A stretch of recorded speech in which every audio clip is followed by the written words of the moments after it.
এই শোনো না, আমাদের অন্ধবিশ্বাস চ্যানেলটি যারা এখনো সাবস্ক্রাইব করেননি, প্লিজ সাবস্ক্রাইব করে দাও।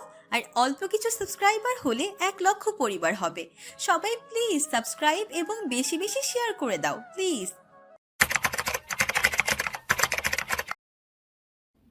তোদের জন্য আমি যেতে পারিনি, বজ্জাত বিচ্ছুর দল। এক জায়গায় থাকলে গন্ডগোল একটা করতেই হবে তোদের। ভুল বললে আপু। মেজমা তোমাকে আমাদের জন্য থাকতে বলেনি, বলেছে কারণ তুমি আর সিরাত আপু এক জায়গায় থাকলেই চুরোচুরি করবে তাই। বেয়াদব, আসুক তোর বাপ আজকে, যদি মার না খাওয়াই তোদের। রাগে ফুসফুস করতে করতে চলে যায় নিজের রুমে। কত ইচ্ছে ছিল বোনের বিয়ের শপিং করবে। সারা ও সিরাত দুজন পিঠাপিঠি, 1.5 বছরের ছোট বড়, তাই সবসময় মারামারি ঝগড়াঝাটি লেগেই থাকে। 2 বাচ্চা পরপর হওয়াতে সায়রা বেগমের শরীর ও মস্তিষ্কে বিরূপ প্রভাব পড়েছে। সিরাত মায়ের আদর কম পেয়েছে, কেননা তার পরপরই সারার জন্ম। সিরাতের বেড়ে ওঠা বেশিরভাগটাই তার বড় মায়ের কাছে। তার বড় মা মারা গিয়েছে তার যখন 8 বছর বয়স তখন। এরপর অনেকটা একাই বেড়ে উঠেছে। এরপর আতিয়া এলে সে ঘুচায় সিরাতের একাকিত্ব। তাই তো আতিয়াকে সিরাত এত ভালোবাসে। এ কারণেই মায়ের সাথে তার এত দূরত্ব। রনাফের কাজে মাঝে আবার তার ফোনটা কর্কশ স্বরে বেজে ওঠে। বিরক্তি নিয়ে এই ফোনটা হাতে নিতেই দেখে মিথিলার নাম্বার। না চাইতেও রিসিভ করতে হয়। রিসিভ করতে ভেসে আসে নাহিলের গলা। বাবা, তুমি এই কোথায় ফাঁসিয়ে দিয়েছো? কেন বাবা, কি হয়েছে? তুমি কাকিয়া আর মিশুকে কি বলেছো? আমাকে চোখে চোখে রাখতে আমি কি বাচ্চা? নাহিলের কথা শুনে পেছন থেকে সিরাত বলে ওঠে। তুই বাচ্চা হবি কেন? তুই তো চৌবাচ্চা। নাহিল সিরাতের দিকে ফিরে বলে, তুমি কথা বলবে না? তুমি টেনে আমাকে এই মেয়েদের শপিং এ এনেছো, আবার আমাকে চৌবাচ্চা বলে। চৌবাচ্চাকে তো চৌবাচ্চাই বলবো, বয়সটা মোটে ভাব দেখলে বাঁচি না। আমার মতো নাকি সারাদিন এর সাথে ওর সাথে ঝগড়া করি? কার সাথে করি ঝগড়া? তুই সেধে এসে গায়ে পড়ে ঝগড়া বাঁধাস। ঝগড়ুটে ছেলে মেয়েদের মতো ঝগড়া করে, মুখ ভেঙচি দিয়ে অন্যদিকে তাকায়। তুমি ঝগড়াটে। মেচি দিদা ঠিকই করে, সারাদিন তোমাকে বকে। সিরাতের মতো সেও মুখ ভেঙচি দেয়। রনফ এত সময় তাদের তর্কাতর্কি শুনছিল আর অবাক হচ্ছে। এটা তার সেই শান্তশিষ্ট ছেলে। রামিম কাল রাতেও কল করে হাসতে হাসতে বলেছিল এখানে 2 থেকে তার ছেলে ঝগড়া শিখে গেছে। রোজ 3 বেলা সিরাতের সাথে বাঁধে। সে ধমকে উঠে নাহিলকে। নাহিল, বড়দের সাথে এভাবে কথা বলো তুমি? একটু কড়া সুরে বলল কথাটি। নাহিল বাবার কথা শুনে চুপসে যায়। সে ভুলে বসেছিল কলে তার বাবা আছে। সে সিরাতের দিকে কটমুটি তাকে বলে, সরি বাবা। আমাকে কেন সরি বলছো? যাকে কথাগুলো বলেছো তাকে বলো। কিন্তু মিশুও তো আমাকে চৌবাচ্চা বলেছে। সরি বলতে বলেছি তোমাকে। বাবা, তোমার বাবা কি তোমাকে এটা শিখিয়েছে যে নাহিল বড়দের মুখে তর্ক করে? তুমি তর্ক করলে, ঝগড়া করলে তো তারা বলবে নাহিলের বাবা তাকে ভালো শিক্ষা দেয়নি। তুমি কি চাও তারা তোমার বাবাকে খারাপ বলুক? একটু নরম সুরে বলে কথাগুলো। না, আমি চাই না তোমাকে কেউ খারাপ বলুক। তাহলে মিশুকে সরি বলো। ওকে, এখন রাখি, আমি মিশুকে সরি বলে দেব। আমি কলে থাকা অবস্থায় বলো, আমি নিজ কানে শুনতে চাই। নাহিল অনিচ্ছা থাকা সত্ত্বেও সিরাতের দিকে তাকে বলে, সরি মিশু, আমি আর তোমার সাথে ঝগড়া করব না। সিরাত নাহিলের মুখের অবস্থা দেখে মিটমিট করে হাসে। আতিয়া তার দিকে কটমুটি তাকায়। রনফ কল কেটে দেয়। নাহিল মিথিলার ফোন তাকে ফেরত দিয়ে দেয়। নাহিল মাথা নিচু করে চুপ করে বসে থাকে। আজ মিশুর জন্য তার বাবার সামনে তার ইমেজ নষ্ট হয়েছে। হাতে তার বেজায় মন খারাপ। সিরাত তার দিকে আর চোখে তাকিয়ে বলে, ভদ্র বাপের অভদ্র ছেলে। নাহিল তার দিকে তাকিয়ে বলে, এই তোমার বাবা কি তোমাকে শেখায়নি বাচ্চাদের সাথে কিভাবে কথা বলতে হয়? লজ্জা লাগে না বাচ্চাদের সাথে ঝগড়া করতে আসো? সিরাত তার কথায় পাত্তা না দিয়ে বলে, আমার আব্বু আমাকে বাচ্চাদের সাথে কেমন কথা বলতে হয় তা শিখিয়েছে, কিন্তু চৌবাচ্চাদের সাথে কিভাবে কথা বলতে হয় তা আমি নিজে শিখে নিছি। মিথিলা বিরক্ত হয়ে ধমকে বলে, তুমি কি বাচ্চা? ওর পিছনে লাগছো কেন এভাবে? মিথিলার ধমক খেয়ে সিরাত চুপ হয়ে যায়। তা দেখে নাহিল মিটমিটিয়ে হেসে বলে, ভদ্র বাবার অভদ্র মেয়ে। নাহিলের কথা শুনে অবাক হয়ে তাকায়। এই ছেলে তার কথা তাকে ফিরে দিচ্ছে। এদিকে কল কেটে ফোনের দিকে তাকিয়ে থাকে রওনাফ। ভাবে একসাথে এদের কিভাবে সামলাবে। সেকেন্ডে সেকেন্ডে ঝগড়া বেঁধে যায়। ছেলেটা হয়েছে তেমন, 2 দিন থেকেই কেমন ঝগড়ুটে হয়ে গেছে। রাজশাহী ছোটোখাটো খুনসুটির মধ্য দিয়ে তারা শপিং শেষ করে বাড়ি ফিরে। তারা ফিরেছে রাত তখন 8টা বেজে গেছে। বসার ঘরে সবাই গোল হয়ে বসে জিনিসগুলো দেখছে। শাড়ি গয়না ছাড়াও আরও বেশ কিছু জিনিস কেনাকাটা হয়েছে। বাকি আছে বড়ের কিছু জিনিস, সেগুলো যত দ্রুত সম্ভব কিনে ফেলতে হবে। আরাফাত শিকদার বলেন, মেয়ের কেনাকাটা তো প্রায় শেষ, এবার ছেলের কেনাকাটা করতে হবে। আজ একসাথে করে নিলেই পারতে, হাতে আর বেশি সময় নেই। মেয়েরা তো আর বুঝবে না ছেলেদের জিনিস কেনা। আমি নিষেধ করেছি আতিয়াকে, ওটা বরং তোরা গিয়ে কিনে আনিস। বড় ভাইজান, ও যা খুঁতখুঁতে, আমাদের কেন কি পছন্দ হবে? এখন কি তাহলে যার জিনিস তাকে কিনতে বলবো? এমনিতেও বিয়ের শাড়ি কিনতে বলতেই কেমন দুনামোনা করেছে, এখন এগুলোর কথা বললে কি রাজি হবে? ভাইয়াকে কল করে শুনলেই হয় তারটা সে নিজে কিনবে কিনা। কে বলেছে তোর মাথায় বুদ্ধি নেই? কত বুদ্ধি আমার ভাতিজার। এই, তোর মনে হয় ওকে তুই জিজ্ঞেস করবি আর ও বলবে ওর বিয়ের বাজার ও করবে কিনা? তাদের কথাবার্তায় এই প্রথম মনে হয় সিরাত একটু লজ্জা পেল। বিয়ে নিয়ে তার মধ্যে আলাদা কোনো অনুভূতি কাজ করছে না, না ভয় না লজ্জা, যেন স্বাভাবিক সব কিছু। তবে আজ সবার মুখে এমন সরাসরি আলোচনা শুনে একটুখানি লজ্জা পেল। সে ধীরে সুস্থে নিজের জায়গা ত্যাগ করে সিঁড়ি ডিঙ্গিয়ে চলে আসতে গেলে মিথিলা ফিসফিস করে তাকে বলে, ননদি কি লজ্জা পেল? আই হাই, দেখো ভাবি লাল হয়ে গেছে মুখ। আমি তো অবাক হলাম ওর লজ্জা পাওয়া দেখে। এ থামবে তোমরা? তোমরা বুঝি বিয়ের সময় লজ্জা পাওনি? কাকি ভাবি আর তুই কি এক হলি? বজ্জাত সর সামনে থেকে। সিরাত চলে যায় তাদের রেখে। এদিকে সিরাতের অবস্থা দেখে ওরা 3 জন একজোট হেসে নেয়। রাতের খাওয়া দাওয়া শেষ করে যে যার ঘরে চলে যায়। নাহিল থাকছে তার দাদার কাছে। বাবার মতো দাদাকেও সে একটু ভয় পায়, তাই তো তার উপস্থিতিতে সে ভদ্র বাচ্চার ন্যায় থাকে। ছাদে ইশতিয়াক আর রামিম দাঁড়িয়ে আছে, দুজনেই নিশ্চুপ, তবু তাদের মাঝে চলছে শব্দহীন অনেক আলাপ। নীরবতা ভেঙে রামিম বলে, কাকাই, আমার না বোনের জন্য চিন্তা হচ্ছে। এত কিছু হয়ে গেল, ও কত স্বাভাবিকভাবে বিয়েতে রাজি হয়ে গেল। অন্যদিকে ভাইয়া যে এত বছর বিয়ে করতে চায়নি, সেও হঠাৎ রাজি হয়ে গেল। কেন রাজি হওয়াতে কি খুশি হসনি? সিরাত তোর বোন, নিজের কুমারী বোনকে একজন বাসা সমেত পুরুষের সাথে মানতে হয়তো তোর কষ্ট হচ্ছে, কিন্তু ভেবে দেখিস যে বিয়েটা না হলে ওর জীবন কতটা হুমকির মুখে পড়বে। তোর মা ওকে কম জ্বালাই, মেয়েটার চাপ স্বভাবের, তাই কিছু বলে না। তোর মাও তো ওকে যেন তেন করে তাড়াইলেই বাঁচে। সে তুমি ঠিক বলেছ। মায়ের যে কি সমস্যা কে জানে।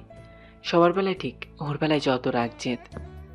মেয়েটার বিয়েটা হয়ে যাক, ওকে দূরে পাঠিয়ে দিব। রানাফের কাছে ও ভালো থাকবে, রানাফ ওকে ভালো রাখবে। সেটা আমি জানি ভাইয়া নিজের দায়িত্বে কখনো অবহেলা করবে না। তোমার কি মনে হয় ভাইয়ার মনে এখন আর নাহিলের মায়ের জন্য কোনো জায়গা নেই? তাদের বিয়েটা ভালোবাসা ছিল, এত সহজে পুরোপুরি মন থেকে মুছে ফেলা?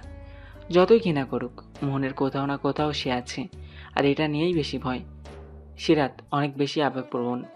এই জিনিসটা কখনো যদি ওর সামনে প্রকাশ পায়, তবে না জানি সেদিন কি হবে। চিন্তা করিস না, রানাফ ওর অনুভূতিকে নিয়ন্ত্রণ করতে জানে। আমার বিশ্বাস তার দ্বারা সিরাত কখনো কষ্ট পাবে না। তাই যেন হয়। ঢাকা। রওনাফ সে আছে মহা ঝামেলায়, কি করবে বুঝতে পারছে না। এই বয়সে সে হবু বইয়ের জন্য শাড়ি কিনতে হবে তাকে। ভাবতেই অবাক লাগে, আজ অনেকগুলো বছর পর আবারও কোনো নারীর জন্য সে শাড়ি কিনবে, তাও অন্য একজন নারীর জন্য। তার দুশ্চিন্তাকে বাড়িয়ে দিতেই তার ফোনটা সশব্দে বেজে উঠল। স্ক্রিনে একটা স্বল্প পরিচিত নাম্বার ভাসছে।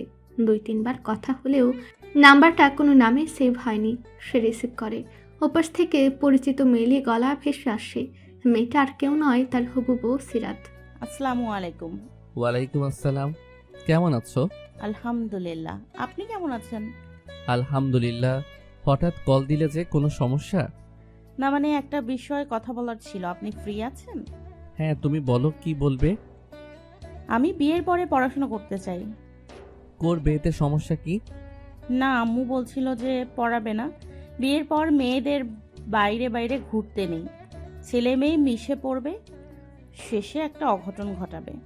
কাকি ঠিকই বলেছে, বিয়ের মেয়েদের বাইরে বেশি ঘুরতে নেই। ছেলে মেয়ে মিশে এক কলেজে পড়ে অঘটন ঘটায়। আমি রিস্ক নিতে চাই না, তাই তোমাকে গার্লস কলেজে পড়াবো। যদি পাবলিক ভার্সিটিতে চান্স হয়?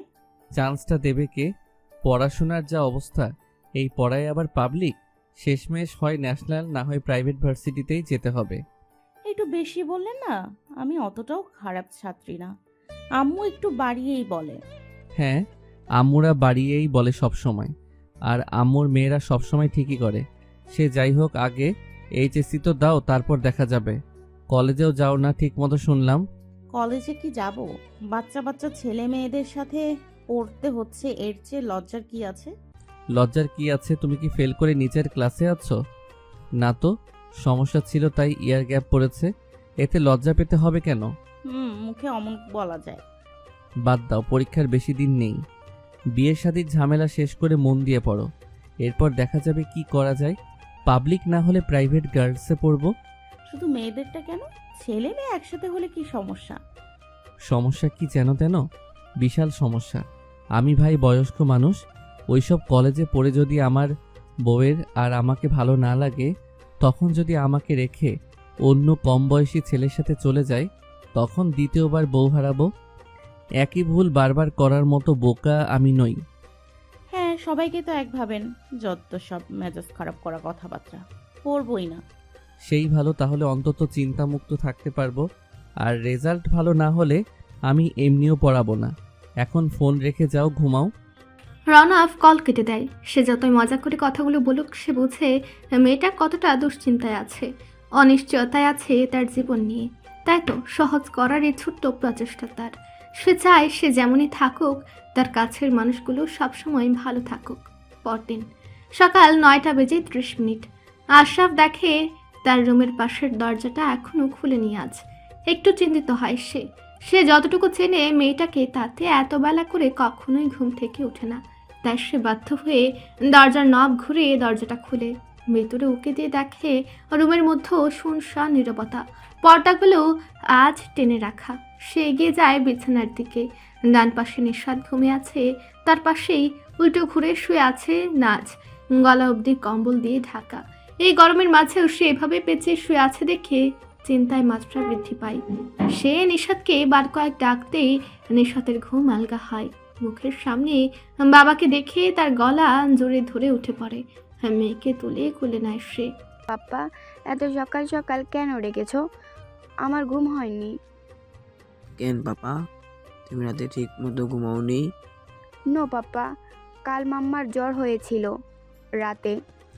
মাম্মা খুব কষ্ট পাচ্ছিল, তাই আমি মাম্মার মাথায় কাপড় ভিজিয়ে দিয়েছি, যেভাবে মাম্মা আমাকে দেয়। তাই নাকি শোনা? তা পাপাকে কেন ডাকলে না? মাম্মা নিষেধ করেছে ডাকতে, তাই। ঘুমের মাঝে কথার আওয়াজ পেয়ে নাজের ঘুম হালকা হয়। তার জ্বর পড়লেও মাথার ভারী ভাবটা কাটেনি, তাই কোনো মতে চোখ খুলে আশেপাশে দেখে। সামনে আশরাফ ও তার মেয়েকে দেখে তড়িঘড়ি করে উঠতে গেলে আশরাফ বাধা দিয়ে বলে, উঠতে হবে না, শুয়ে থাকো। রাতে নাকি অসুস্থ ছিলে, তা আমাকে ডাকনি কেন? তুমি সারাদিন খাটাখাটনি করে রাতে বাড়ি আসো, ক্লান্ত থাকো, তাই আর ডাকতে মন চায়নি। তোমার আর নিশাতের বিষয়ে আমার কোনো ক্লান্তি আসে না আজ। এরপর যেন আর এমন কিছু না শুনি, মনে হয় আমি আমার দায়িত্ব ঠিক মতো ভাবে পালন করছি না, তোমাদের খেয়াল ঠিক মতো রাখতে পারছি না। নাজ মাথা নিচু করে নেয়। কত করেছে লোকটা তাদের জন্য, বিনিময়ে কিছুই দিতে পারেনি সে। এভাবে দিবে সে? সে যে অপারক। আজকাল প্রায় তার শরীরটা খারাপ থাকে, কোনো কিছুতেই মন বসাতে পারে না, সব কিছু বিরক্ত লাগে। লোকটাকে আর কত জ্বালাবে? আশরাফ নাজ ও নিশাদকে নিয়ে ক্যালিফোর্নিয়ার সান ডিয়াগো শহরে থাকে। আশরাফ একটি ব্যবসায়ী পরিবারের ছেলে। বংশ পরম্পরায় সেও এখন একজন সফল ব্যবসায়ী। দেশ বিদেশে তাদের ব্যাপক নাম ডাক। 6 বছর আগে নাজ ও নিশাদকে নিয়ে আসে শহরে। সেই থেকে চলছে তাদের এই একঘেয়ে জীবন। আশরাফ নিশাদকে কোলে নিয়ে বের হয় রুম থেকে। যাওয়ার আগে নাজের উদ্দেশ্যে বলে, কষ্ট করে একটু উঠে ফ্রেশ হয়ে নাও, আমি তোমার খাবারটা রুমে দিয়ে যাচ্ছি। না না, তার দরকার নেই, তুমি ওকে নিয়ে যাও, আমি আসছি। চুপ থাকো, যা বলছি তাই করো। বলে সে রুম ত্যাগ করে। নাজ বসে বসে ভাবে আজ বহুদিন পর তার এক সময়ের প্রিয় পুরুষটি তার স্বপ্নে এসে ধরা দিয়েছে। অসুস্থ হলেই অবচেতন মন তাকে নিয়ে ভাবে, তাই তো স্বপ্নে এসে হানা দেয় সে। তেমনি আজও এসেছিল, মুখে সে চিরচেনা হাসি, বাচ্চামো ভাবটা। তার অসুস্থতায় কতখানি অস্থির হয়ে উঠত সে, যেন শরীরটা তার হলেও কষ্টটা বিপরীতের মানুষটা অনুভব করতে পারত। তাই তো এতগুলো বছরে তার প্রিয় সময় হয়ে উঠেছে এই অসুস্থতার সময়গুলো। সে জানে তাকে নিয়ে ভাবাও পাপ, এজন্য সে ইচ্ছে করে আশরাফকে ডাকে না। আশরাফের উপস্থিতিতে যদি প্রিয় পুরুষটি অভিমান করে কল্পনা থেকেও হারিয়ে যায়, সে জানে তাকে নিয়ে ভাবাও পাপ, তবু মন মানে না। ভাবতে ভাবতে চোখ গড়িয়ে 2 ফোঁটা পানি গড়িয়ে পড়ে। পানিটুকু মুছে বিছানা থেকে নেমে পড়ে। ঢাকা ব্যস্ত এই শহরে দুজন পুরুষ বেরিয়েছে শপিংয়ের উদ্দেশ্যে। রওনাফও বেজায় বিরক্ত তার বাবার কাজে, তাকে কেন এই কাজটা দেওয়া হলো। অন্যদিকে রায়হান ফাঁক ফুক করে মজা নিতে ব্যস্ত। বন্ধুর মুখখানি আজ দেখার মতো হয়েছে। বিয়ে করবে না করতে করতে আজ হবু বউয়ের জন্য শাড়ি কিনতে যাচ্ছে। একটু বাজিয়ে দেখতে সে গলা খাকড়ি দিয়ে বলে, হ্যাঁ রে ভাই, ফিলিংস কেমন? এই বয়সে এসে বিয়ে করছিস? তোর কপালে আছে বলতে হবে। বিয়ে করব না বলতে বলতে এমন সুন্দরী কুমারী মেয়ে পেয়ে গেলি, আয় হায়। একরাশ বিরক্তি নিয়ে তাকায় রায়হানের দিকে। তোর হাত পাগুলো অনেক দিন হলো ভালো আছে দেখছি, এটা সহ্য হচ্ছে না তোর? ভাঙতে হবে দেখছি। পা ভাঙলে বন্ধুর বিয়ে খেতে যাব কিভাবে? তোকে দাওয়াত করছে কে শুনি যে বিয়ে খাবি? তোকে কে বলেছে আমি তোর দাওয়াত দেওয়ার আশায় বসে আছি? আমি অলরেডি দাওয়াত পেয়ে গেছি আঙ্কেলের পক্ষ থেকে। বজ্জাত, তুই আমার বাপ পর্যন্ত চলে গেছিস? রাগ করিস না, চল যে কাজে এসেছি সেই কাজ করি। 2 বন্ধু ঢুকে একটা বড় শাড়ির দোকানে। দুজন মিলে শাড়ি দেখছে, মন মতো মিলছে না। খুঁজে খুঁজে রায়হান একটা হালকা গোলাপি শাড়ি বের করে রওনাফের হাতে দেয়, বলে, এটা দেখ, বিয়ে শাড়ি নাকি ওরাও কিনছে, তাহলে তুই বরং বউ ভাতের শাড়িটা কিনে নে, আর একটা বেশ ভালো লাগছে দেখতে। এটা মানাবে না, ও নিজেই তো কি পরিমাণ সাদা, তার উপর এমন হালকা কালার পরলে শাড়ির মধ্যে খুঁজে পাওয়া যাবে না। রওনাফের কথা শুনে রায়হান হেসে ফেলে। বাহ বন্ধু, তুই এত মনোযোগ দিয়ে দেখছিস যে বুঝে ফেলেছিস ও শাড়িটাতে খুঁজছে তোকে। আপনি হয়তো ভুলে যাচ্ছেন সে আমার চাচাতো বোন, জন্মের পর থেকেই দেখে আসছি, তাই আলাদা করে মনোযোগ দিতে হবে না, এমনি বোঝা যায়। হ্যাঁ বুঝছি, আর বলতে হবে না। এখন দেখ কোনটা নিবি তোর চাচাতো বউয়ের জন্য।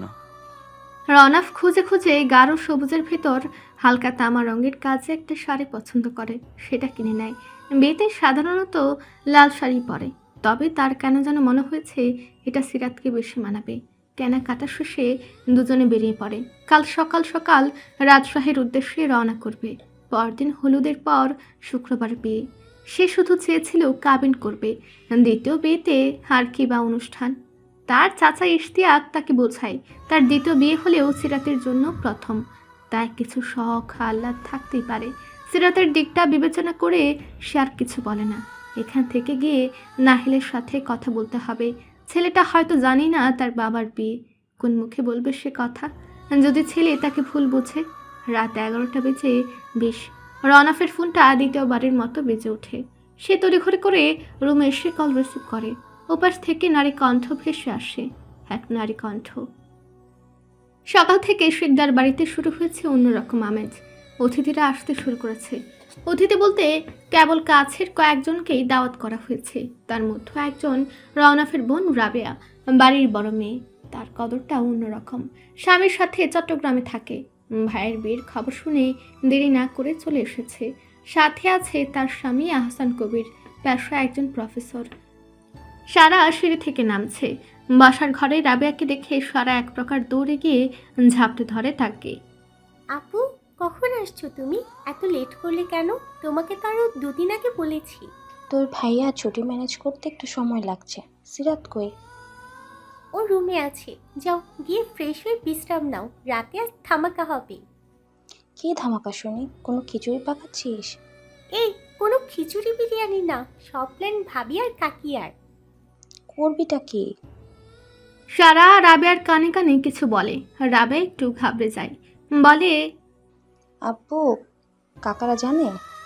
পাগল নাকি, আগে বলে সব ডিসমিস করব? পরে শুনলে তখন? চাপ নিও না, কিচ্ছু হবে না। ভাই বোনের একসাথে বিয়ে, মজা তো ডাবল করব। দেখিস তোদের জন্য আমার যেন বকা না খাওয়া লাগে। আমি আসছি বাপের বাড়ি বেড়াতে, এসে বকা খেয়ে জামাইয়ের সামনে ইজ্জত হারাতে চাই না। আচ্ছা থাক, বাকিদের সাথে দেখা করে আসি। রাবেয়া সিঁড়ি ডিঙ্গিয়ে উপরে চলে যায়, সোজা চলে যায় সিরাতের ঘরে। সেখানে গিয়ে দেখতে পায় 3 মাথা এক জায়গায়। মিথিলা, আতিয়া, সিরাত 3 জন গোল হয়ে কিছু করছে। রাবেয়া হঠাৎ করে গিয়ে সিরাতকে চেপে ধরে বলে, বড় ভাবি। সিরাত হঠাৎ এমন করায় হক চুকে যায়। পেছন ফিরে রাবেয়াকে দেখে যেন জানের পানি ফিরে আসে। পরক্ষণে তাকে কি বলে সম্বোধন করছে তা মনে হতে কাটমটিয়ে চায়। কি বললে তুমি? কি বলছি আমি? কি বলে ডাকছো তুমি? তুই যা তাই বলছি। রাবাপু, একদম হেয়ালি করবা না। তা ভাবিকে ভাবি বলবে না তো কি বলবে? তোমাকে তো আমিও ভাবি ডাকবো, কিন্তু সঙ্গী পাচ্ছি না, সাহসও হচ্ছে না। এখন আমার দল ভারী করতে লোক এসে গেছে। এই বলে রাবেয়া ও মিথিলা হাতে হাত মেলায়। এদিকে সিরাত লজ্জা অস্বস্তি ঘিরে ধরে। আপন মানুষগুলোর এমন পরিবর্তন তার লজ্জা দ্বিগুণ করে দিয়েছে। ভাবি দেখো, তোমার বড় জায়ের এখনই মুখ লাল হয়ে গেছে। ছোট মা দেখো, ওরা আমাকে নিয়ে মজা করছে। তোরা বড় বৌমার সাথে এমন করছো কেন? তোমাদের ভাই আসলে যদি নালিশ দেয় তখন সাল তুলে দিবে পিঠে। আতে আর এমন ঠাট্টা এর আগে দুঃখের সেরুম থেকে বেরিয়ে যায়। পেছনে 3 জন অট্টহাসিতে ফেটে পড়ে। সে সোজা বাড়ির বাইরে হাঁটা দেয়। দরজা পার হতেই শক্তপুক্ত একটা কিছুর সাথে ধাক্কা খায়। ছলছল চোখে মাথা তুলে তাকাতেই রওনাফের মুখটা ভেসে ওঠে। সিরাতের চোখে পানি দেখে সে জিজ্ঞেস করে, চোখে পানি কেন? কিছু হয়েছে? কেউ কিছু বলেছে? সিরাত স্থান কাল ভুলে গড়গড় করে সে ঘটনার বর্ণনা দিতে থাকে। ভাবি, রাবাপু ছোট মা আমাকে নিয়ে মজা করতেছে। কি মজা করছে? সিরাত 2 হাতে চোখ মুছে বলে, রাবাপু, ভাবি আমাকে বড় ভাবি বলে মজা করছে। ছোট মাকে বলছি, সেও বলে বড় বৌমা। বলে আমি নাকি আপনি আসলে নালিশ করব, আপনাকে দিয়ে বকা খাওয়াবো ওদের। রওনাফ মুচকে হেসে বলে, ভাই, এটা তো তাহলে অনেক বড় অন্যায়। চলো তো বিচারটা করে আসি। আমার হবু বউকে নিয়ে মজা করছে, কার এত বড় সাহস? রওনাফ সিটের দিকে পা বাড়ায়। বিচারের আশায় সেও তার সাথে পা বাড়ায়। কিছু দূর আগাতেই সে বুঝতে পারে সে কি কাজটাই না করেছে। সে একবার রওনাফের দিকে তাকিয়ে দেখে তার মুখে এখনো হাসির রেখা। তা দেখে তাকে লজ্জারা আরও ঘিরে ধরে। এই অস্বস্তিকর পরিবেশ থেকে রক্ষা পেতে উল্টো ঘুরে সোজা দরজার বাইরে দৌড় লাগায়। তার দৌড় দেখে রওনাফও হেসে নিজের ঘরে চলে যায়। এদিকে সিরাত, সে প্রায় ঘন্টাখানেক ধরে বাগানের দোলনায় বসে আছে। সে পান করেছে আজ আর এই মুখ কাউকে দেখাবে না। সবাই তার সাথে মজা নেয়, সে যাবে না। বাড়ির মধ্য করুক একারা বিয়ে। তাকে এভাবে বসে থাকতে দেখে নাহিল এগিয়ে আসে। সে ঘুরতে ঘুরতে বাগানের দিকে আসছিল। সিরাতকে দেখে এগিয়ে আসে, তার পাশে বসে। সিরাত তার দিকে একবার দেখেও মুখ ঘুরিয়ে নেয়। নাহিল তার ঘাড়ে মাথা এলিয়ে বসে জিজ্ঞেস করে, তোমার কি মন খারাপ নাকি শরীর খারাপ?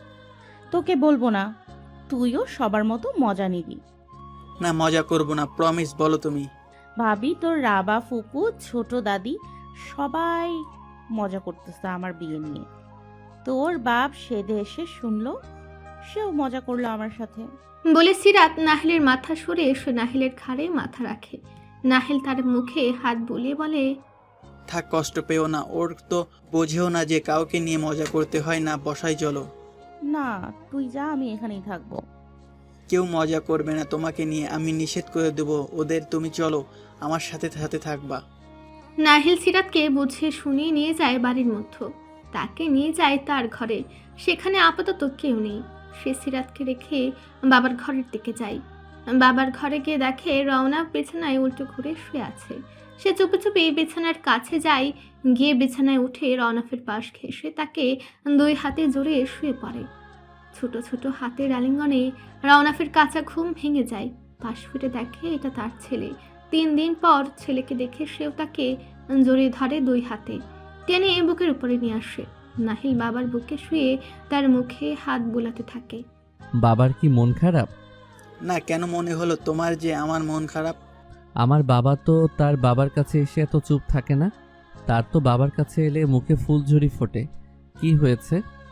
কিছু হয়নি, মিশু ফুফিকে নিয়ে অন্যরা মজা করেছে, তাই ফুফির মন খারাপ। বলেছে সে রাতের অনুষ্ঠানে যাবে না। এখন বলো, তার বিয়ে সে না গেলে হয়? ঠিক, কি করা যায়? তাই নিয়ে একটু চিন্তা হচ্ছে। বড় ফুফি বলেছে তাকে নিয়ে সন্ধ্যায় ছাদে যেতে। ফুফি কারোর সাথে কথা বলেছে না। আচ্ছা, এটা আমি দেখছি। এখন বাবা তোমাকে কিছু কথা বলবে, মন দিয়ে শুনবে তো? হ্যাঁ, তুমি বলো।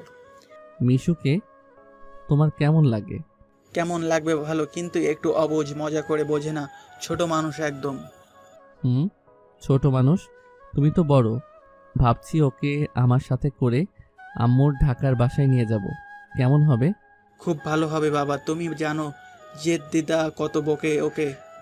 সবাই ওকে নিজে মজা করে। ওকে সাথে নিয়ে গেলে কেউ কিছু বলতে পারবে না।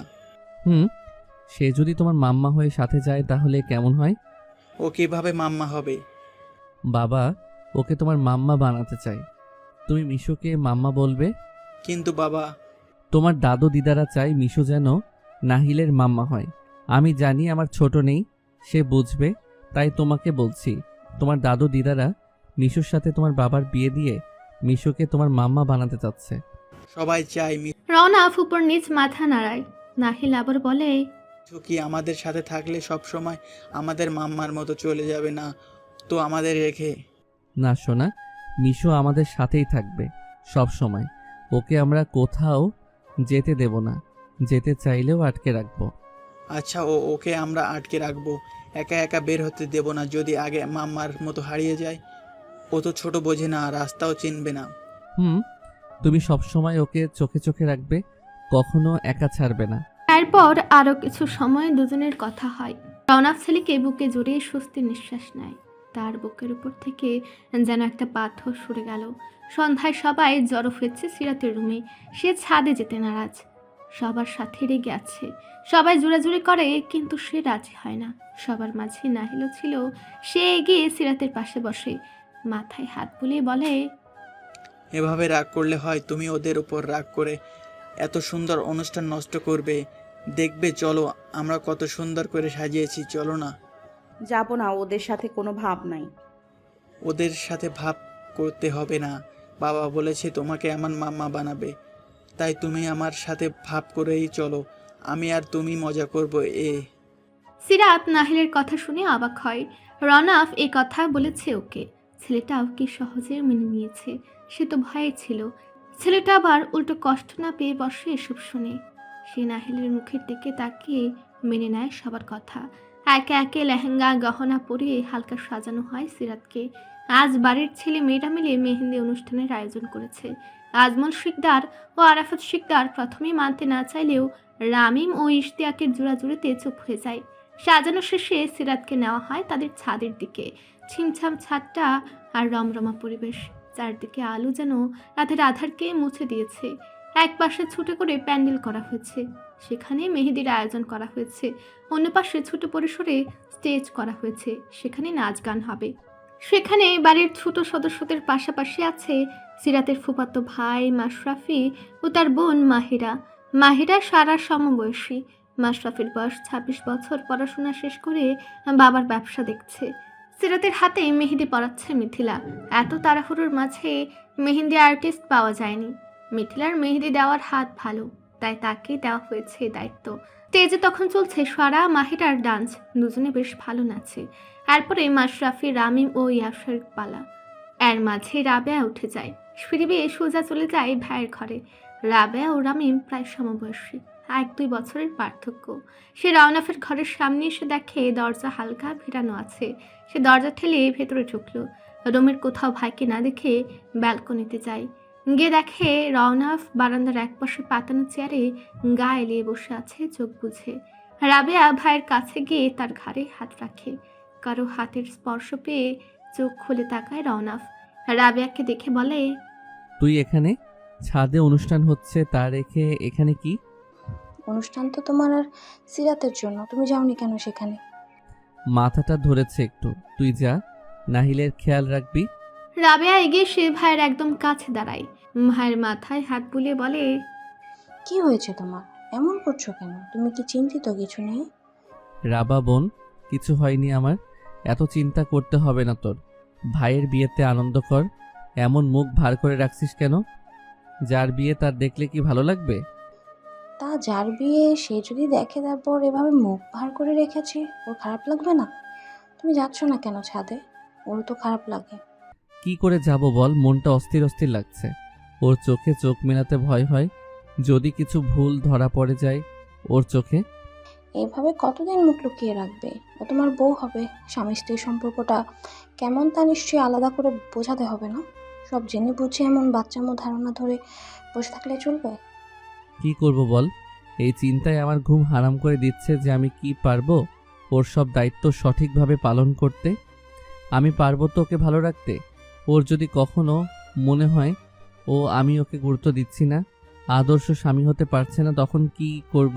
সিরাত বুদ্ধিমতী একটা মেয়ে, ও তোমার অবস্থানটা বুঝবে। আর এসব ভবিষ্যতের চিন্তা ভবিষ্যতে করবে। ভবিষ্যতের চিন্তা বর্তমানে করে বর্তমানকে নষ্ট করো না, এতে ওর মনে বিরূপ প্রভাব পড়বে। শুরুতেই ওর মনে একটা গভীর ক্ষতের সৃষ্টি হবে, যা আজীবনেও তুমি মুছতে পারবে না। তাই চলো অন্তত এক পলক দেখা দিয়ে এসো, এতে ওর ভালো লাগবে। রাবেয়ার কথায় রওনাফ সায় জানায়। সে একটা হালকা সবুজ পাঞ্জাবি পরে তৈরি হয়ে নেয়। রাবেয়ার সাথে ছাদে যায়। সিরাত রওনাফকে খেয়াল করে না, আর রাবেয়াকে দেখে বলে, তোমাকে কত খুঁজছি জানো? পিঠাটা চুলকে দাও, চুল পড়ছে আর চুলকাচ্ছে। সাহারা মাহিরা সব নাচতে ব্যস্ত, আমার বিয়ে, অথচ আমারই কেউ পাত্তা দিচ্ছ না। রাবেয়া হেসে উঠে ওর কথা শুনে বলে, একটু নিচে গেছিলাম, ওই দেখ ভাই আসছে। আঙুল দিয়ে ছাদের অন্য পার্শ্ব দেখায়। সিরাত দেখে রওনাফ ছাদের অন্য পার্শ্বে রামিম, মাশরাফি ও ইশতিয়াকের সাথে কথা বলছে। অন্য দিনের তুলনায় আজ যেন অন্যরকম লাগছে। হবু বর বলি কি আজ একটু বেশি ভালো লাগছে। এ লোকের বয়স এত দেখলে তো বোঝাই যায় না। কোলাহলে ধ্যান ভঙ্গ হতেই দেখে সামনে রামিম, মাশরাফি রওনাফকে ধরে বেঁধে এনেছে সামনে, এনে তার পাশে বসে দেয়। সিরাত হাঁক চোখে রওনাফের দিকে তাকায়। সিরাতের মধ্যেও এক অদ্ভুত অস্বস্তির সৃষ্টি হয়। পেটের মধ্যেও হাজারো প্রজাপতি উড়াউড়ি করছে যেন। হঠাৎ সারা ডাক দেয় তাকে। তার ডাকে তার সদ্বিট ফিরে আসে। নিজের কাজে নিজেই লজ্জিত হয়। সারা রওনাফ ও সিরাতের হাত পাশাপাশি মিলিয়ে মেহেদি দিয়ে লাভ আঁকায়। তার মাঝে দুজনের হাতে দুজনের নাম লিখে দেয়। এদিকে রওনাফ যেন কাঠের পুতুল মাত্র, মুখে কৃত্রিম এক হাসি ঝুলিয়ে রেখেছে। সিরাতের উপস্থিত ছোঁয়া যেন তার মাঝে কোনো অনুভূতি জাগ্রত করতে পারছে না। এক পর্যায়ে মেহেদি কার্যক্রম শেষ করে কিছু কাপল ফটোশ্যুট করে। এরপর মাথা ব্যথার বাহানায় রওনাফ ছাদ থেকে নেমে যায়। সবাই যার যার মতো নাচ গান আড্ডায় ব্যস্ত। সিরাত একা একা বসে মশার কামড় খাচ্ছে। এদের আক্কেল বলিহারি, যার বিয়ে তারে কেউ গুরুত্ব দিচ্ছে না। সে চাইছে তার নিজের কিছু সিঙ্গেল ছবি তুলবে, কাউকে পাচ্ছে না। কতক্ষণ পর নাহিল এদিকে আসে। নাহিলকে দেখে সিরাত নিজের কাছে ডাকে, বলে, আব্বা শোনো একটু। বলো, কি বলবা? আমাকে কয়েকটা ছবি তুলে দিবি সোনা? দেখ কেউ দিচ্ছে না, কারো আমার দিকে খেয়ালই নেই, অথচ বিয়ে আমার। আমি তো পারি না তুলতে। আমি শিখিয়ে দিচ্ছি, তুই তোর মতো তুলে দে। সিরাত বিভিন্ন পোজ দিচ্ছে, নাহিলকে বুঝে সুজে দিচ্ছে, আর নাহিল তার ছোট্ট হাতে ছবি তুলে দিচ্ছে। তাদের থেকে কিছুটা দূরে দাঁড়ানো রাবেয়া পুরো মুহূর্তটা ক্যামেরা বন্দি করে, কারো হোয়াটসঅ্যাপে সেন্ড করে। অপর পাশের ব্যক্তিটি তা দেখে মুচকি হাসে।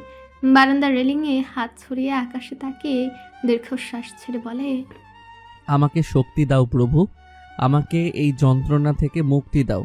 হে প্রভু, আমাকে শক্তি দাও, আমি যেন আমার সাথে জোড়া এই মানুষ দুটোকে যেন ভালো রাখতে পারি, আমার দ্বারা যেন ওরা কষ্ট না পায়। সকাল প্রায় 10টার কাছাকাছি। রওনাফ পুরো বাড়ি খুঁজে ফেলেছে, বাগানও খুঁজে দেখেছে, কোথাও তার ছেলের দেখা নেই। কাল রাতে ছাদ থেকে কোথায় গিয়ে ঘুমিয়েছে কে জানে। গভীর রাত অবধি দরজা খোলা রেখে অপেক্ষা করেছে। পরে ভেবে নিয়েছে হয়তো তার বাবার কাছে আছে, কিন্তু তার ভুল ধারণা ভাঙে সকালের চায়ের আড্ডায় যখন বাবার কাছে জিজ্ঞেস করে, সে বলে তার কাছে যায়নি কাল। তারপর থেকেই খুঁজে বেড়াচ্ছে, জানে বাড়ির কোনো না কোনো কোনায় আছে ঘাপটি মেরে। তার সকাল থেকে ছেলের মুখটা না দেখে অস্থির হয়ে আছে। বসার ঘরে বসেছিল সে, রান্নাঘর থেকে রাবেয়াকে বের হতে দেখে তাকে ডাক দেয়। রাবেয়া ভাইয়ের ডাকে তার কাছে যায়।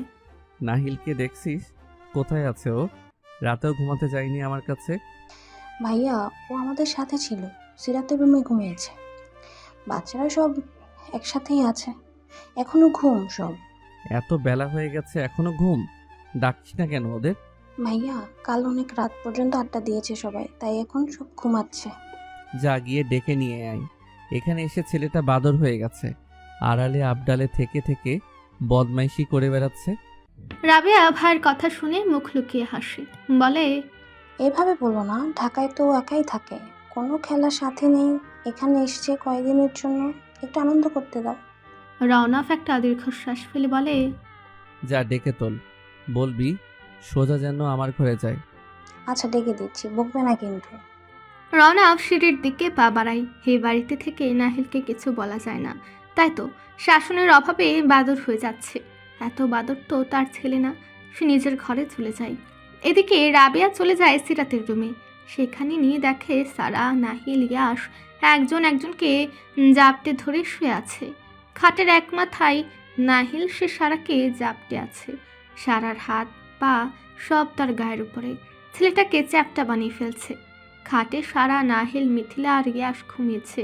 নিচে মাহিরা, সিরাত ও রাবেয়া ও ইনান ঘুমিয়েছে। সিরাত গড়িয়ে বিছানার বাইরে ফ্লোরে ড্রেসিং টেবিলের সাথে মিশে গেছে। এদিকে মাহিরা পুরো বিছানা দখল করে আছে, আর ইনান এক কোনায় গুটিয়ে আছে। সে পুরো রুমের দৃশ্য ভিডিও করে নেয় নিজের ফোনে। তারপর খাটের কাছে গিয়ে নাহিলের উপর থেকে সারার হাত পা সরিয়ে নাহিলকে ডাকতে থাকে। বার কয়েক ডাকতেই নাহিল ঘুম ঘুম চোখে তাকে বলে, বাবা আর একটু ঘুমাই, আজ অনেক ঠান্ডা। আমি বাবা না ফুপি, ওঠো শোনা, বাবা ডাকছে তোমাকে। এত বেলা অবধি ঘুমিয়ে আছো, শুনে রেগে গেছে। নাহিল রওনাফের কথা শুনে শটান হয়ে উঠে বসে।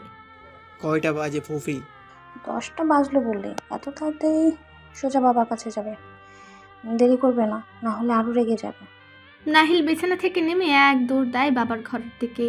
এদিকে রাবেয়া একে একে সবাইকে ডেকে তুলে দুপুরে হলুদের অনুষ্ঠান, বাগানে স্টেজ সাজানো হচ্ছে। এখন খাওয়া দাওয়া সেরে তৈরি হতে হবে সবাইকে। রাবেয়া সিরাতের কাছে গিয়ে তাকে ডাকে। সিরাত চোখ খুলে তার দিকে তাকায়, ঘুম জড়ানো কণ্ঠে বলে, এত সকালে ডাকো কেন? যাও, আমার ঘুম হয়নি। 10টা বাজে, এখন আর সকাল নেই, ওঠো না, না হলে হলুদের বসো, সন্ধ্যায় দেব, তাও এই শীতে ঠান্ডা পানি দিয়ে। সিরাত আতঙ্কিত হয়, সে তো ঘুমের চক্করে ভুলে গেছে তার পেট কথা। বলে, এসব হলুদ রাখো, এই শীতে কোনো গোসল টোসল করতে পারবো না। সরো সামনে দিয়ে, যাও ফ্রেশ হয়ে নিচে আয়, খেয়ে রেডি হও। সিরাত অলস ভঙ্গিতে বিছানা ছাড়ে, ওয়াশরুম থেকে ফ্রেশ হয়ে নিচে নামে। নিচে এসে দেখে মা চাচি সব এদিক সেদিক ছোটাছুটি করছে। এদিকে তার প্যাটের মাঝে থাকা ইঁদুরগুলো ছুটে বেড়াচ্ছে। সে গলা ছেড়ে মিথিলাকে ডাকে। তার ডাক শুনে সায়রা বেগম রান্নাঘর থেকে বেরিয়ে আসে, হাতের খাবারের থালা। বস তাড়াতাড়ি, খেয়ে তৈরি হবি হলুদের জন্য। সিরাত নিঃশব্দে মাথা নাড়ে। সায়রা চলে যাওয়ার উদ্যোগ নিতেই সিরাত তাকে পেছন থেকে ডাকে, আর মাত্র একদিন আম্মু, এরপর আর তোমাকে জ্বালাবো না তোমার মেয়ে হয়ে। কালকের পর থেকে এ বাড়ির বউ হয়ে যাব। সায়রা আর পেছন ফিরে চায় না, সিরাতকে উপেক্ষা করে চলে যায়। নাহিল নিঃশব্দে প্রবেশ করে তার বাবার রুমে। রুমের কোথাও বাবাকে দেখতে পায় না। ওয়াশরুম চেক করে সে জায়গা ফাঁকা। বারান্দায় পা বাড়ায়, দেখে রেলিংয়ে হেলান দিয়েই তার দিকে চেয়ে বুকে হাত ভাঁজ করে দাঁড়িয়ে আছে। নাহিল ঢুক গেলে তার দিকে এগিয়ে যায়।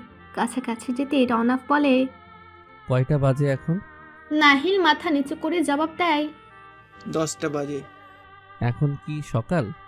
নাহিল মাথা নিচু রেখে দুদিকে মাথা নাড়ায়। তাহলে এখন কেন ঘুম থেকে উঠেছো? রাতে ঘুমিয়েছো কখন? রুমে আসনি কেন? ওরা সবাই ছিল, ইয়াসটাও ছিল। কে ছিল কে ছিল না আমি তা শুনতে চাইনি। তুমি কেন ছিলে? আমি কি বলেছিলাম 11টার উপরে রাত জাগবে না? একটু থেমে আবার বলে, আমার অনুপস্থিতিতে প্রতি রাতে তুমি দেরি করে ঘুমিয়েছো। সরি, আর এমন হবে না, মাথা নিচু করে বলে। রওনাফ থমকে ওঠে। কি হবে না? হ্যাঁ, এখানে এসে তোমার কত অধপতন হয়েছে তুমি দেখেছো? বড়দের সাথে তর্ক করো, ইয়াশ ইনানের সাথে ঝগড়া মারামারি করো, কারো একটা কথা শোনো না। সমস্যা কি তোমার? রওনাফের ধমকে ছেলেটার চোখ ছলছল করে ওঠে, চোখ থেকে পানি পড়বে পড়বে ভাব এমন। এই, একদম মেয়ে মানুষের মতো কথায় কথায় কাঁদবে না। তাকাও আমার দিকে। এমন কাজ কেন করো যে চোখে চোখ মিলাতে পারো না? তবু নাহিল মাথা তুলে না। তার চোখের গড়িয়ে পড়া পানি তার বাবার চোখে পড়লে আরো বকবে। তাদের ধমকাধমকির মাঝে সেখানে উপস্থিত হয় রাবেয়া। দেখে তার ভাই ছোট ছেলেটাকে বকছে। সে নাহিলকে টেনে কাছে নেয়, কিন্তু নাহিল সে তার কাছে যায় না। অবাক করে দিয়ে সে রওনাফের কোমর জড়িয়ে প্যাটের কাছে মুখ গুজে কেঁদে দেয়। এটা তার ছোটবেলা থেকে গড়ে ওঠা অভ্যাস। একমাত্র বাবার শাসনে আদরে বড় হওয়া ছেলেটা সুখে দুঃখে শুধু তার বাবাকেই কাছে পেয়েছে। তাই তো যখনই রওনাফ তাকে বকে সে কাদার জন্য তার বুকটাকেই বেছে নেয়। রওনাফ আকাশের দিকে তাকিয়ে দীর্ঘশ্বাস ফেলে। রাবেয়া নাহিলের মাথায় হাত বুলিয়ে বলে, ভাইয়া ও একটা বাচ্চা ছেলে, ওকে এভাবে বকছো কেন? তুমি তো এমন না। তোমার মাঝের দ্বিধাদ্বন্দ্বের কেন এই ছেলেটাকে পিষ্ট করছো? কি বোঝে ও? সবাই আনন্দ করছে, ওরও তো মন চাইবে আনন্দ করতে। কি করব আমি, বলো কি করব? ও বোঝে না কেন? ও আর 5টা বাচ্চা এক না? ওর একটা খারাপ দিক ধরতে পারলেই সবাই আমার দিকে আঙুল তুলবে। ওকে নিজের কাছে রাখতে কম পরিশ্রম করিনি আমি। তাই বলে সামান্য কারণে এভাবে ধমকাবে? কেটে কেটে কি অবস্থা করেছে? ওকে আমার থেকে কেড়ে নিতে ওরা উঠে পড়ে লেগেছে। ওর একটা ভুল আমার শিক্ষা, আমার পিতৃত্বে আদর্শে আঙুল উঠাবে। ওকেও যদি নিয়ে যায় কি নিয়ে থাকবো আমি? তোমাদের রেশারেশি ঝামেলাতে এই বাচ্চাটার কোনো দোষ নেই। ওকে ধমকাধমকি না করে একটু বুঝিয়ে বললেই পার। ও তো ভালো ছেলে, সব শুনবে। যা তুই দেখ ওই দিকের কি অবস্থা। রাবেয়া নিঃশব্দে বের হয়ে যায় ঘর থেকে। সে বুঝেছে তার ভাই এখন ছেলের সাথে একান্তে কথা বলতে চায়। রওনাফ নাহিলকে নিজের থেকে আলাদা করে তার সামনে হাঁটু মুড়ে বসে। ছেলের মুখের দিকে তাকিয়ে দেখে চোখ মুখ লাল হয়ে গেছে, থেকে থেকে ফুপাচ্ছে। কিভাবে বকেছে ছেলেটাকে। দিন দিন তার মধ্যে অস্থিরতার বৃদ্ধি পাচ্ছে, মেজাজ খিটখিটে হয়ে থাকে। তাই তো তার প্রভাব আজ ছেলেটার উপর ফেলেছে। নাহিলের মুখটা এক হাতে উপরে তুলে অন্য হাতে চোখ মুখ মুছে দিয়ে বলে, নাহিলকে কেউ খারাপ বললে পচা বললে বাবার কষ্ট হয় শোনা। আমার ছেলে তো ভালো ছেলে, তাহলে কেন কেউ পচা বলবে? আমি তোমাকে ছেড়ে কোথাও যাব না, তোমার কোনো কথার অবাধ্য হব না, কেউ তোমাকে পচা বাবা বলবে না, এসব কথা শুনবো না তোমার। কারোর সাথে ঝগড়া করব না, আমি মারামারি করব না। তুমি কখনো আমাকে ছেড়ে যেও না, কোথাও রেখে আসবে না। রওনাফ ছেলেকে জড়িয়ে ধরে বলে, কেউ নিতে পারবে না তোমাকে, আমি কাউকে দেব না। তুমি আমার ছেলে, আমার কাছেই থাকবে। লাভ ইউ বাবা। ফুপাতে ফুপাতে বলে, লাভ ইউ টু সোনা। বাবা আর বকবে না তোমাকে, তুমি বাবার ভালো ছেলে হয়ে থাকবে। এখন যাও, দেখো সবাই কি করে, আনন্দ করো সবার সাথে। বেশি ছোটাছুটি করবে না। রাতে হয় আমার কাছে বা দাদুর কাছে ঘুমাবে, অন্য কারো কাছে না। আচ্ছা আমি আসছি। নাহিল ছুটে বেরিয়ে যায় ঘর থেকে। রওনাফ ছেলের যাওয়ার পানি তাকিয়ে থাকে। বড় শখের ছেলে তার। ডিভোর্সের পর কম মেহনত করেনি এই ছেলেকে কাছে রাখতে। রোজ রোজ কোর্টের বারান্দায় পায়চারি করেছে। অবশেষে কিছু শর্ত সহকারে ছেলেকে পেয়েছে সে। কোনোভাবেই হারাতে পারবে না সে।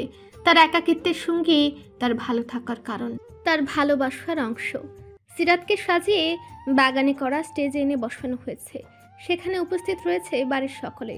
রওনাফকে এনেছে ইশতিয়াক ও মাশরাফি, সঙ্গে অবশ্য নাহিলও রয়েছে। দুজনকে পাশাপাশি বসানো হয়েছে। একজনের মুখে লজ্জার অস্বস্তি, অন্যজন নির্বিকার ভঙ্গিতে বসে আছে। একে একে এগিয়ে আসে হলুদ ছোঁয়াতে। প্রথমে আজমল শিকদার, আরাফাত শিকদার, সায়রা, আতিয়া, ইশতিয়াক। এরপর আসে নাহিল, বাবা ও নতুন মাকে হলুদ ছোঁয়ায়। সিরাত অল্প করে তার গালেও ছুঁয়ে দেয়। একে একে রামি, মিথিলা, মাশরাফিও হলুদ ছোঁয়ায়। সর্বশেষ এগিয়ে আসে সারা ও মাহিরা। দুজনের মুখে শয়তানি এক হাসি, পেছনে এক হাত লুকিয়ে আসছে। তা দেখে সিরাত ঢুক গিলে। সে জানে এদের কিছু ধান্দা আছে। রওনাফের সাথে কিছু করবে না, কিন্তু তাকে এক চুলো ছাড় দেবে না। তারা প্রথমে রওনাফের হাতে হালকা করে হলুদ ছোঁয়ায়, মুখে হাসি রেখেই এগিয়ে যায় সিরাতের দিকে। তা দেখে বলে, তোরা এমন শয়তানের মতো হাসতেছিস কেন? মতলব কি? হলুদ লাগাতে আসছি আপু, আর কি মতলব থাকবে? লাগাতে দিবি না হলুদ? সামান্য একটু হলুদ লাগাবো, দেখ লাগাতে। লাগাতে দাও আপু, ছোট ছোট বোনগুলোর মন ভেঙে দিও না। কাল আমার বিয়ে, তাই আজ আর কোনো রিস্ক নিতে চাই না। সরি বোনেরা। সিরাত স্টেজ ছেড়ে দৌড় লাগায়। মাহিরা ও সারা হতবাক হয়ে যায়। সিরাত যে দৌড় দিবে তারা ধারণা করতে পারেনি। সদ্বুদ ফিরে পেতেই তারাও পেছনে ছুট লাগায়। তা দেখে এবারে সব অবাক হওয়ার পাশাপাশি হাসিতে ফেটে পড়ে। সিরাত ছুটতে ছুটতে বলে, আজকের মতো বেঁচে যাই, তোদের খবর আছে। এত মানুষের সামনে দৌড় করালি না? আমাদের হাত থেকে তো আগে বেঁচে নে, তারপর খবর করিস। সিরাত আপু, তুমি দাঁড়াও একটু, হলুদ লাগিয়ে ছেড়ে দেব। তোদের আমি বিশ্বাস করি না, মির্জাফরের দল। সিরাত ছুটে নিজের ঘরে গিয়ে দরজা বন্ধ করে দেয়। এদিকে বাড়ির অন্যরা আনন্দ ফুর্তি করে হলুদ শেষ করে। সন্ধ্যায় তাদের অনুষ্ঠানের দ্বিতীয় ধাপ, তাই এখন সব দ্রুত শেষ করে ফেলতে হবে। রাতের অনুষ্ঠানের প্রস্তুতি নিতে হবে। সিরাত নিজের ঘরে গিয়ে হাঁপাতে থাকে। জোর বাঁচা বেঁচেছে আজ, ধরতে পারলে ভূত বানিয়ে ছাড়তো নিশ্চিত। সাজ পোশাক খুলে গোসল সেরে নেয়। রওনাফ ধীরস্থির গতিতে নিজের ঘরের দিকে এগিয়ে যায়। পেছনে ফেলে রেখে যায় পরিবারের লোকগুলোর হাস্যোজ্জ্বল মুখগুলো। নিজের ঘরে গিয়ে সে অবস্থাতে ওয়াশরুমে ঢুকে শাওয়ারের নিচে দাঁড়িয়ে শাওয়ার অন করে দাঁড়িয়ে থাকে। উপর থেকে ঝরা পানি তার শরীরে থাকা হলুদকে ধুয়ে দিয়ে যাচ্ছে, সাথে মনে থাকা তার অস্থিরতা। বিকালে রায়হান তার পরিবার নিয়ে উপস্থিত হয় শিকদার বাড়ির দরজায়। তাদের এগিয়ে আনতে যায় রওনাফ ও রামিম। এদিকে সোফায় বসে সামনে রাখা টেবিলে পা তুলে আরামসে বসে টিভি দেখছে সিরাত ও মাহিরা, যেন দিন দুনিয়ার কোনো খেয়ালই নেই। সিরাতের বাবা ও বড় বাবা ও মাশরাফি বিকালে গিয়েছে বাজারে, কিছু বাড়তি কেনাকাটা আছে। বাড়িতে পুরুষ বলতে ইশতিয়াক, মেহমান সংখ্যাও কম, নিজেদের কাছেই কিছু মানুষ, তাই তো এতটা নিশ্চিন্ত হয়ে বসে আছে তারা। রামিম তাদের দেখে এক ধমক দিয়ে বলে, বাড়ি ভর্তি মানুষ, তোরা দুই আদ্দামরা মেয়ে পা তুলে বসে আছিস। সিরাত, রুমে যা। তারা ঝাড়ি খেয়ে তড়িৎ গতিতে ঘাড় ঘুরে দেখে দরজায় রামিম, রওনাফ সহ আরো দুটো নতুন মুখ। তাদের দেখে টেবিল থেকে পা নামিয়ে দাঁড়িয়ে পড়ে। দাঁড়িয়ে আছিস কেন, যা। দুজনে এক ছুট লাগায়। রওনাফ রায়হান ও তার স্ত্রী আয়েশাকে নিয়ে ভেতরে আসে। বসার ঘরে তাদের বসতে দিয়ে রামিম অন্যদের ডাকে। বেরিয়ে আসে মিথিলা। রামিম মিথিলাকে দেখে বলে, এনার রাও ভাইয়ের বন্ধু রায়হান ভাইয়া আর ভাবি ঢাকা থেকে এসেছে। তুমি তাদের জন্য একটু শরবতের ব্যবস্থা করো, আর একটা ঘর খালি করে দাও, বিশ্রাম নেবে। এত ব্যস্ত হতে হবে না, আমি আছি তো, ধীরে সুস্থে করুক। মিথিলা রান্নাঘরে যায় তাদের জন্য হালকা নাস্তার ব্যবস্থা করতে।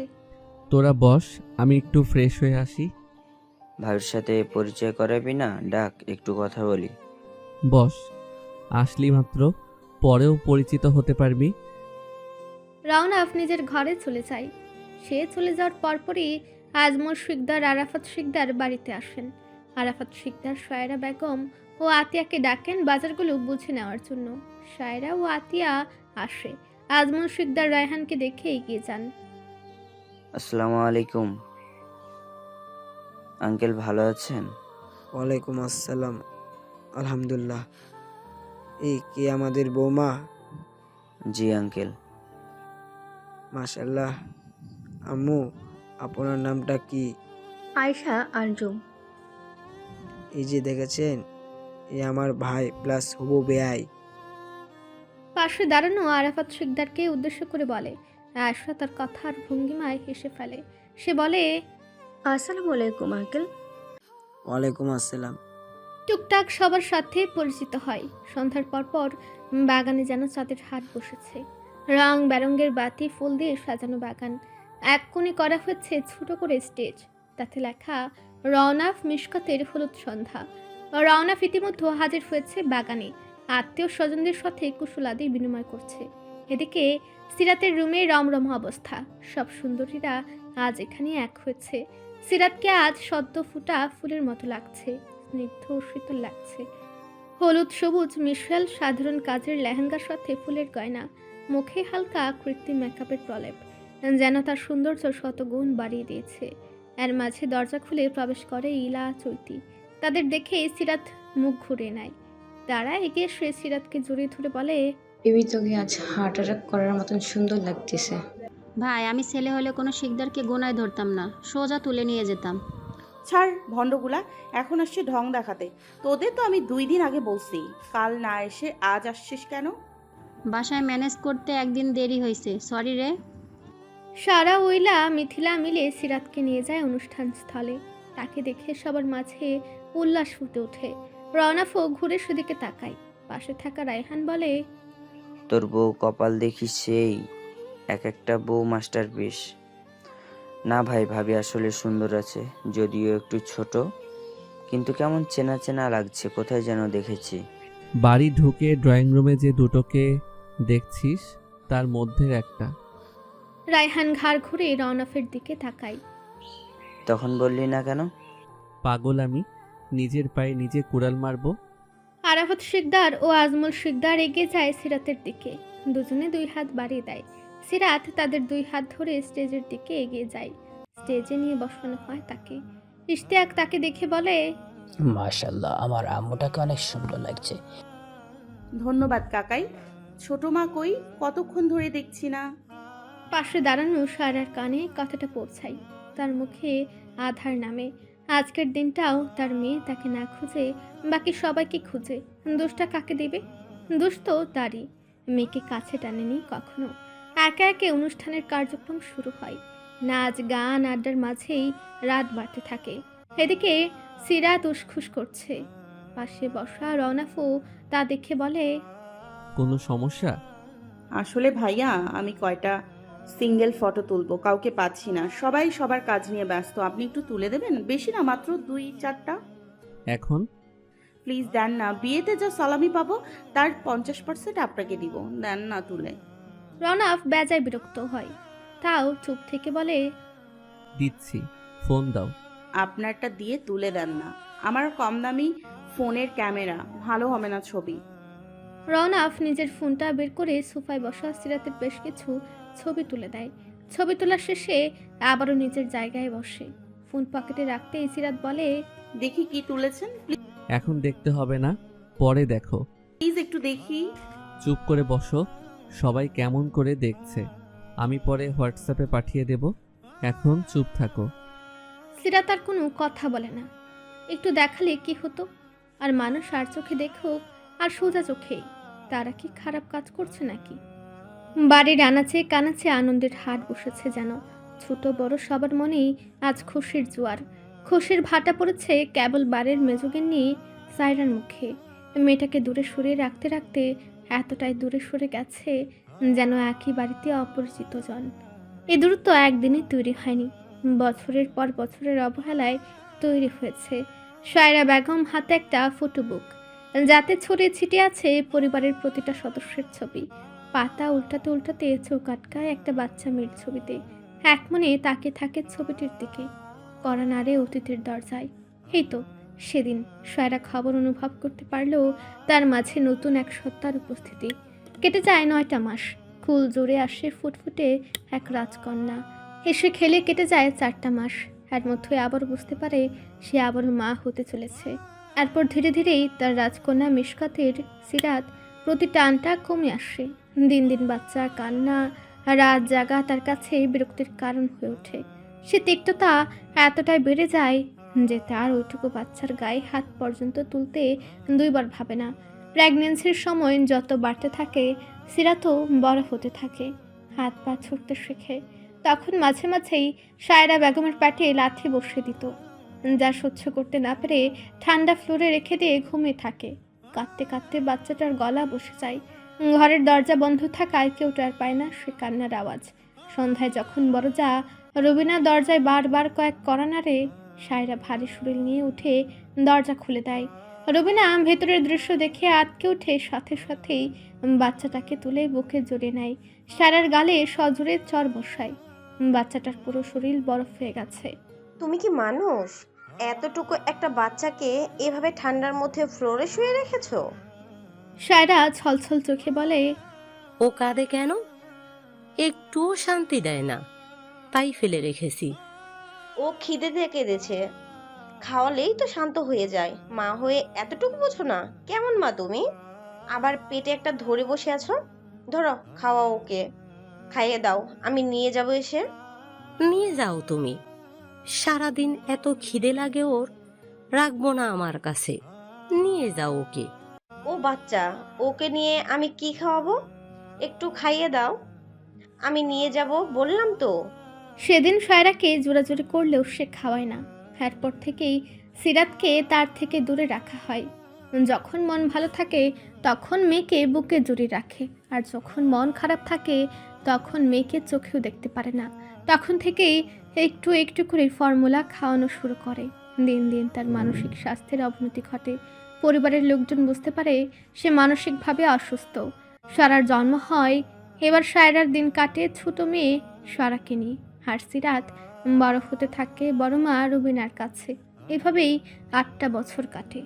রুবিনার হঠাৎ মৃত্যুতে আবারও সব এলোমেলো হয়ে যায়। সিরাত আবারও একা হয়ে যায়। মায়ের কাছে যায় একটু আদর খুঁজতে, কিন্তু মা ততদিনে একদম তার পর হয়ে গেছে। তারপর আতে আইলো, মেয়েটার একটা সঙ্গী হলো। তার মা পর তো পরেই হয়ে রইল। বর্তমানে দরজায় ক্রমশ আঘাত বৃদ্ধি পায়। সায়রা বেগম অ্যালবামটা বিছানায় রেখে দরজা খুলে দেয়।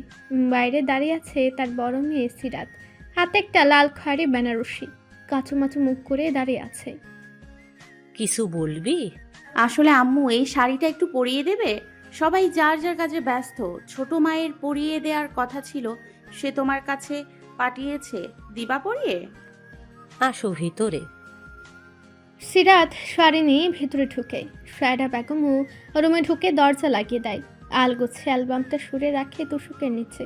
সিরাতকে বলে, ওয়াশরুম থেকে বাকি জিনিসগুলো পরে আসো। মায়ের কথা মতো সে ওয়াশরুমে চলে যায় আনুষাঙ্গিক জিনিসগুলো নিয়ে। সায়রার আজ মেয়ের প্রতি রাগ হচ্ছে না, বিরক্তি আসছে না। আজ পূর্বের ন্যায় সে মা অনুভব হচ্ছে। সিরাত বেরিয়ে আসে গায়ে ওড়না পেছে, কোনো মতে টেনে টুনে মায়ের সামনে এসে দাঁড়ায়। সায়রা বেগম শাড়িটা তুলে যত্ন সহকারে মেয়ের শরীরে জুড়ে দিতে থাকে। সিরাত তার চোখে বারে বারে তাকায় সায়রা বেগমের দিকে। শরীরে তো হাড় ছাড়া কিছুই নেই, ব্লাউজটা পরেছো তাও কি ঢিলা, একটু 2 সাইড থেকে সেলাই দিয়ে নিলেও তো পারতে।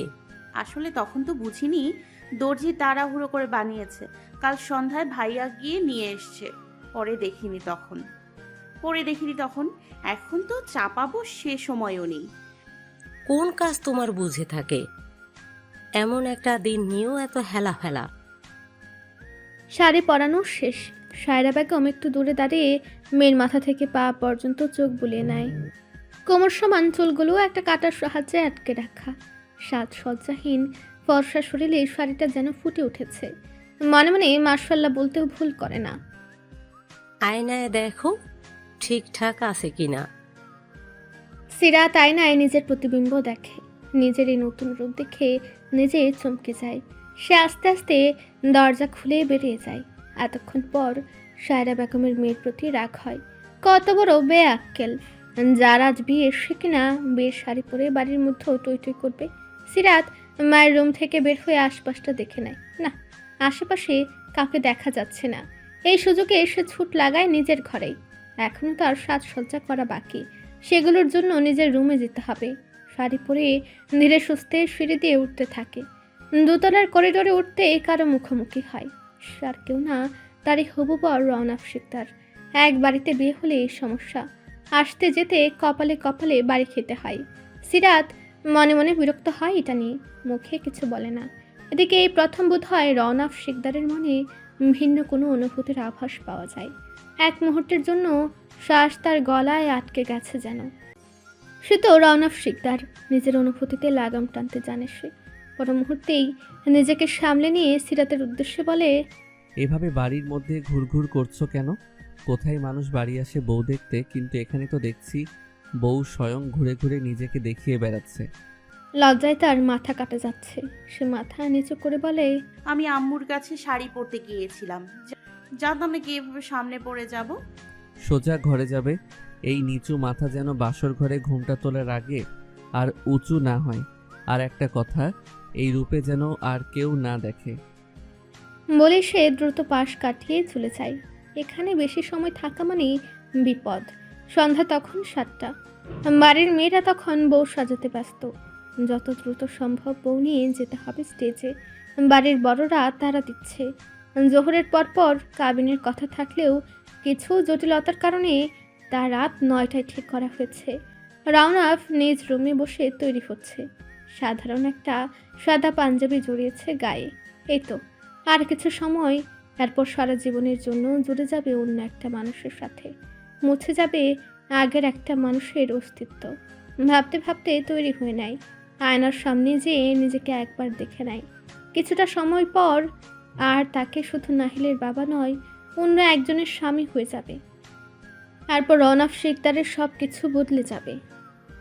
আপুরে, এই প্রথম তোকে এত সুন্দর লাগতেছে রে, আমি পাগল হয়ে যাচ্ছি। না জানি অন্য কারো কি হয়। হায়, চুপ করবা তোমরা, মুখ খুললেই যত দুনিয়ার বাজে কথা। বোঝো না ভাবি, আসলে বান্ধবী আমার একটু একটু লজ্জা টজ্জা পাচ্ছে, তাই না বান্ধবী? সরবি চোখের সামনে দিয়া তুই। হাসি মজার মাঝে তারা বউ নিয়ে হাজির হয় বাগানে তৈরি স্টেজের কাছে। আরাফাত শিকদার মন ভরে দেখেন মেয়েকে। কতটুকু মেয়ে তার, আজ নাকি তার বিয়ে। দেখতে দেখতে কত বড় হয়ে গেল। সিরাতকে পরানো হয়েছে খয়েরি ও গোল্ডেনের মিশ্রণে একটা বেনারসি, যা সাধারণত বাঙালি মেয়েরা বিয়েতে পরে। সাথে হালকা কিছু গয়না, চুলগুলো সাধারণ খোপা করে কিছু ফুল গুজে দেওয়া আছে, সাথে লাল দুপাট্টা। রওনাফ সে ইতিমধ্যে স্টেজে উপস্থিত। তার পাশেই তার ছেলে নাহিল। আজ যেন এক মুহূর্তের জন্য কাজ ছাড়া করতে চাইছে না। নাহিল সিরাতকে দেখে বলে ওঠে, নিয়মিত ভালোবাসার গল্প শুনতে এবং পড়তে আমাদের অন্ধবিশ্বাস চ্যানেলটি সাবস্ক্রাইব করে পাশে থাকা বেল আইকনটি ক্লিক করুন। ধন্যবাদ সবাইকে।